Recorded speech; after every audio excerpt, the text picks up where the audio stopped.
Assalamualaikum warahmatullahi wabarakatuh.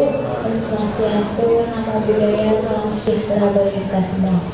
Pertama-tama, marilah kita panjatkan puji dan puji syukur kepada Tuhan Yang Maha Esa yang senantiasa memberikan nikmat dan hidayahnya agar kita telah berkumpul di acara pada hari ini.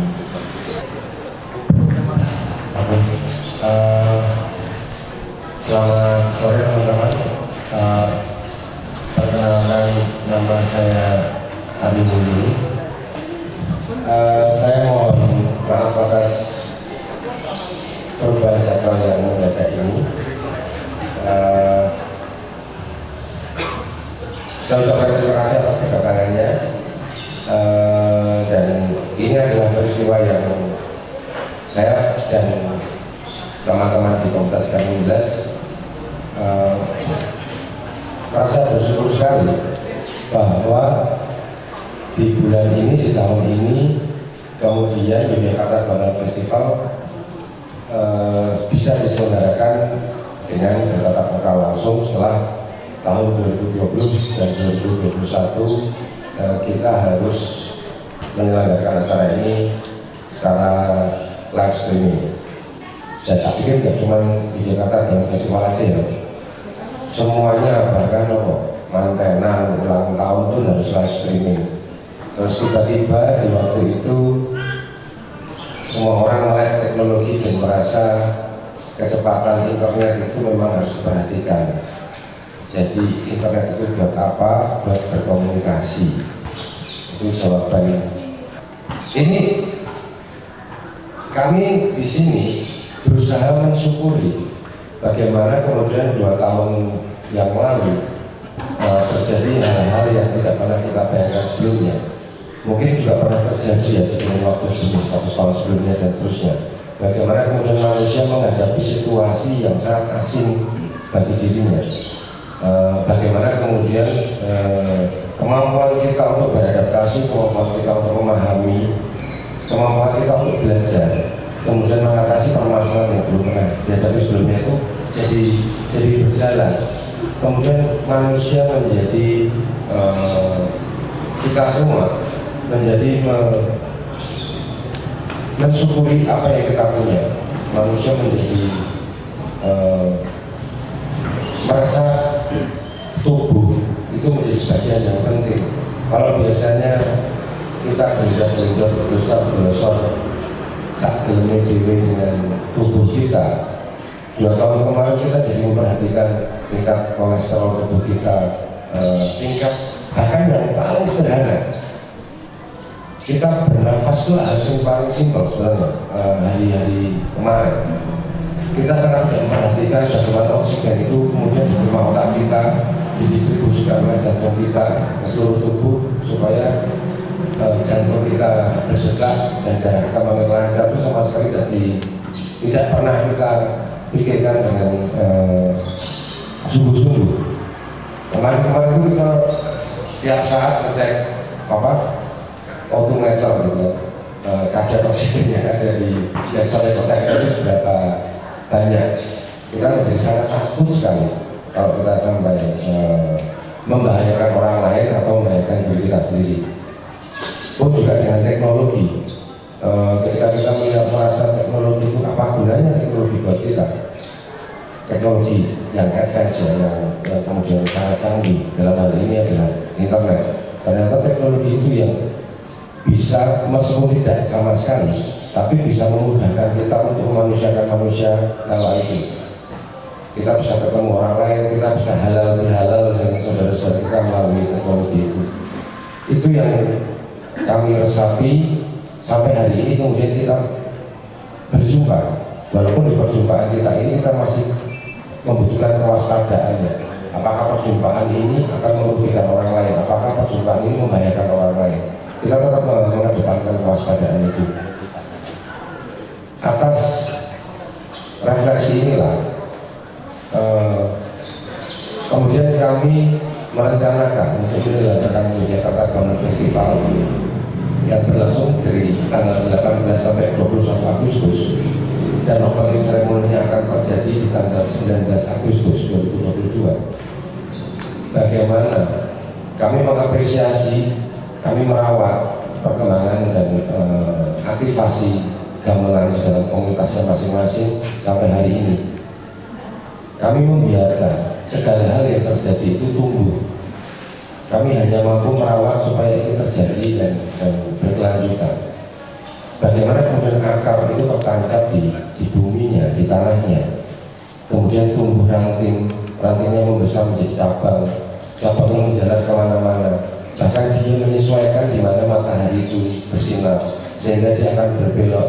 Ketika dia membentur tembok yang kuat, dia juga berbelok. Kadang bisa beradaptasi, menumbuhkan akar di temboknya, menjalar lagi ke tempat yang lain. Itu adalah hal yang kami biarkan untuk merawat apa yang tumbuh dari gamelan. Itu yang kami tawarkan untuk Yogyakarta Gamelan Festival yang ke-27 tahun ini. Kemudian kami mencoba menempati ruang-ruang yang menurut kami gamelan akan indah ketika ditempatkan di ruang itu. Kemudian pilihan kami adalah pendopo dalam Mangkubumen ini. Ada banyak pendopo yang ada di Yogyakarta. Kenapa kemudian pendopo dalam Mangkubumen? Kami melihat, kami dan berkonsultasi dengan beberapa pihak, bagaimana kemudian pendopo ini dapat mewakili apa yang sedang kami bicarakan tahun ini. Tumbuh menjadi kata yang menurut kami sangat melekat. Ketika kami di tahun 2020 harus melaksanakan Yogyakarta Gamelan Festival secara live streaming melalui YouTube. Platform YouTube itu adalah platform yang dalam tanda kutip terlarang bagi kami untuk penyelenggaraan Yogyakarta Gamelan Festival selama 25 tahun. Kami tidak pernah menyiarkan, bahkan membagikan dokumentasi Yogyakarta Gamelan Festival melalui platform-platform online. Kami menyimpannya rapi, saking rapi ini sampai hari ini untuk mentransfer itu ke dalam bentuk digital mungkin kami perlu waktu 2 tahun dan peralatan yang mumpuni. Itu evaluasi bagi kami di komunitas gamelan. Tapi bagaimana kemudian platform YouTube itu menjadi menjadi pilihan di tahun 2020, yaitu yang keputusan yang harus kami ambil. Pun di tahun 2021 kami masih menggunakan platform media online. Dan di tahun ini kami belajar bagaimana kemudian platform-platform itu tidak hanya bisa dilarang atau tidak hanya terus kami kucilkan begitu saja. Karena dulu tujuannya, kenapa Yogyakarta Gamelan Festival itu tidak membuat penyelenggaraan atau menyebarkan dokumentasi yang dapat dinikmati semua orang di seluruh dunia. Karena kami merasa Yogyakarta Gamelan Festival tercipta itu sebagai sebuah media berkumpul para pecinta maupun penikmat gamelan. Bahkan teman-teman yang tidak tahu gamelan sama sekali hanya tertarik dengan rasa gamelan. Itu kami ajak untuk berkumpul bersama, untuk guyup. Nah, ketika dulu kami memahami ketika itu dibagikan secara online, tidak ada rasa berkumpul yang nyata di situ. Tapi ketika kondisi, keadaan itu tidak dipaksa, kita tidak bisa berkumpul. Ya, kita harus mendatangi platform YouTube. Seperti ketika kalau keluarga kita sedang berada di luar kota, luar negeri, atau di manapun mereka berada dan lokasinya sangat jauh dari kita bisa menghubungi mereka kalau dulu pakai surat ya, atau keadaan bisa pakai telegram. Artinya tetap ada komunikasi yang dijalin di situ. Nah, ini yang kemudian kami pelajari. Kemudian bagaimana teknologi bisa mengkomunikasikan, bisa menjadi wadah, menjadi media bagi kita untuk tetap selalu berekspresi. Sekali lagi teknologi itu hanya alat, dan yang menentukan itu adalah siapa yang menggunakan alat itu. Kami berharap dengan gagasan kami, bagaimana kami membiarkan gamelan itu tumbuh dan ranting-rantingnya kemana saja. Kami tetap menekankan pemupukan, menyirami, bahkan menyiangi bibit itu akar itu supaya mencengkram, kuat dan tumbuh, itu penting. Semoga kehadiran di Yogyakarta Gamelan Festival yang ke-27 kali ini secara langsung dapat merabu atau memupuk akar-akar yang kuat ini sehingga menjadi bagian tumbuhnya gamelan dengan kuat. Saya kira sambutan saya yang sangat dramatis dan puitis ini semoga dapat mewakili apa yang bisa dibaca oleh teman-teman sekalian, bagaimana Yogyakarta Gamelan Festival ke-27 ini akan dihadirkan besok.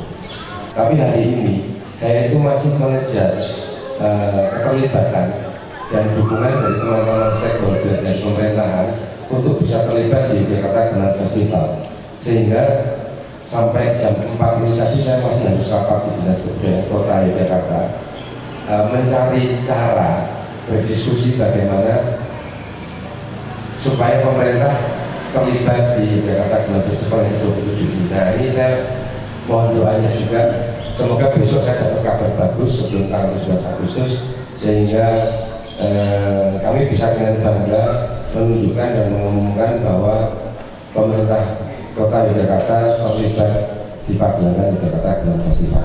Ini penting dan tidak penting, tapi ini saya tidak bisa bikin excuse kenapa kemudian ya ini apa merubah jadwalnya, tapi itu yang benar-benar terjadi.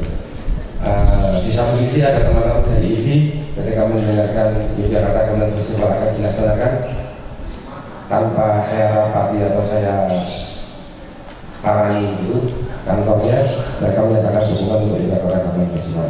Yang perlu ditegaskan ini kata-katanya adalah Yogyakarta Gamelan Festival, bukan Sorosutan Gamelan Festival atau Nganjuk Gamelan Festival atau Festival.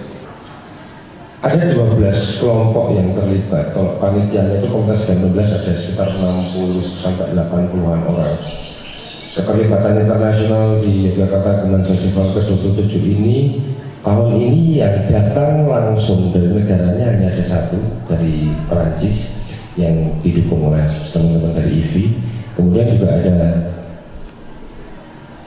dari warga negara Amerika, tapi sudah ada di Jogja yang terlibat di sini juga. Jadi keterlibatan secara internasional mungkin hanya dari Perancis, tapi yang tinggal di Jogja dan berkeluarga dari lain akan ada beberapa yang terlibat di pementasan atau di pertunjukan yang nanti akan diselenggarakan di Yogyakarta Gamelan Festival. Iya, kami memang tahun ini tidak punya target yang muluk-muluk. Kemudian bagaimana pemilihan pendopo ini menjadi salah satu venue itu juga tidak mungkin untuk melibatkan banyak orang atau penonton. Hitungan kami di pendopo ini ketika nanti besok dihadiri 300 orang itu sudah akan sangat penuh. Semisal nanti yang penonton yang datang sangat banyak, itu juga kami akan berusaha membatasi supaya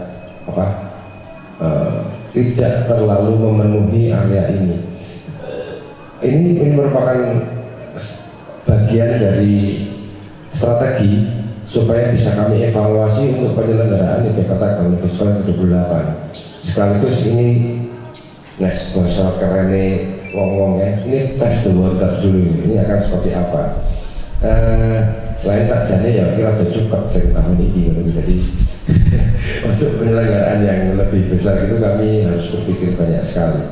Tapi bagaimanapun ini tanggung jawab kita bersama, bagaimana kemudian gamelan menjadi tuan rumah di Yogyakarta dan penyelenggaraan event-event yang annual itu harus terselenggara seburuk separah apapun penyelenggaraannya, ini harus diadakan. Nah, upaya-upaya ini yang membuat kami kemudian membentuk Yogyakarta, menegaskan untuk menyelenggarakan Yogyakarta Gamelan Festival ke-27. Memang kemarin di waktu streaming, kita melakukan live streaming, kalau di statistik yang mengakses website streaming kami itu fantastis sekali, ternyata lebih dari 30% yang durasi tontonannya panjang itu adalah justru malah dari luar negeri. Yang dari dalam negeri itu banyak, jumlahnya itu lebih 60%, tapi durasi menontonnya itu paling ada yang bervariasi ya, mulai dari 2 sampai 40. Jadi yang nonton full itu jarang. dari tayangan. Nah ini kan sebenarnya bukan kemudian menjadi ukuran tingkat keberhasilan YGF diukur dari banyaknya penonton. Oke, itu jadi satu hal ya. Tapi juga bisa menjadi metode atau salah satu variabel yang bisa kita evaluasi. Bagaimana kerentek teman-teman yang ada di sekitar untuk nonton itu rendah. Nah evaluasinya, oke, ini jangan-jangan dari publikasinya yang kurang, atau dari tayangannya yang tidak menarik, atau dari kontennya yang mungkin pengelolaan penyajian atas kontennya yang perlu kita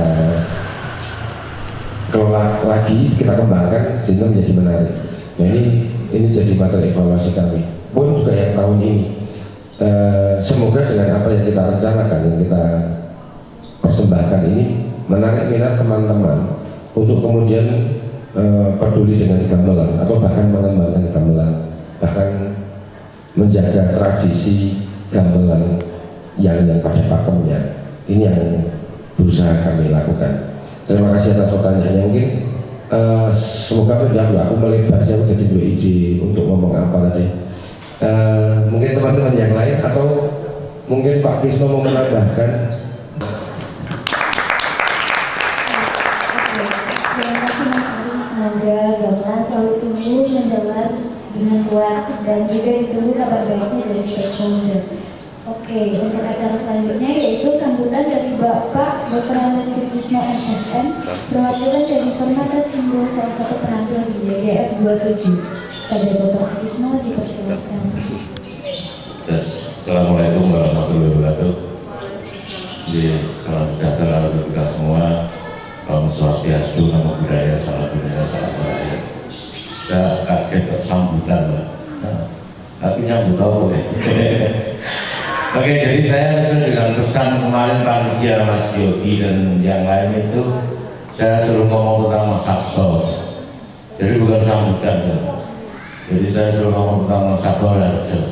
Kemudian nama saya Sutrisno, ya. Saya Sutrisno, lahir di Klaten. Saya sekarang tempat tinggalnya di Manis Renggo, Klaten. Kemudian sekarang banyak grup-grup yang hidup di rumah saya, antara lain ini saya pakai Permata Simbol, teman-teman Permata Simbol sudah hadir, Forum Mahasiswa Pecinta Seni dan Seniman Indonesia. Jadi itu kepedulian dari teman-teman, terdiri dari beberapa perguruan tinggi yang melumpuk di tempat saya. Jadi ada UAD, ada UNJ, ada STIPRAM, ada ISI, ada UPN, ada UIN, ada UGM, banyak sekali di rumah saya dalam rangka untuk menggabungkan seni, namanya gamelan, menari, wayang, ada teater, ada wayang orang, ada koprak, bermacam-macam. Jadi saya ingin memberikan pengalaman saya kepada teman-teman mahasiswa, semoga mahasiswa hanya pada cinta dengan seni apapun gitu. Oke, itu kemudian sekilas saya kepingin ngomong tentang Mas Sabto Harjo. Jadi YGF ini kalau tidak salah itu digelar pertama kali tahun 95. Tahun 95. Jadi saya kenal dengan Mas Sabto Harjo itu tahun 1987.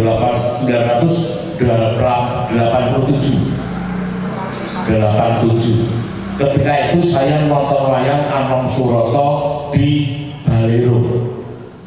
Saya, almarhum Jaduk, kemudian almarhum Mas Sabto Harjo, almarhum Siswanto, ada 4. Kebetulan yang 3 teman saya ini semuanya kemudian waktu itu kemudian berkomitmen bersama tahun 87.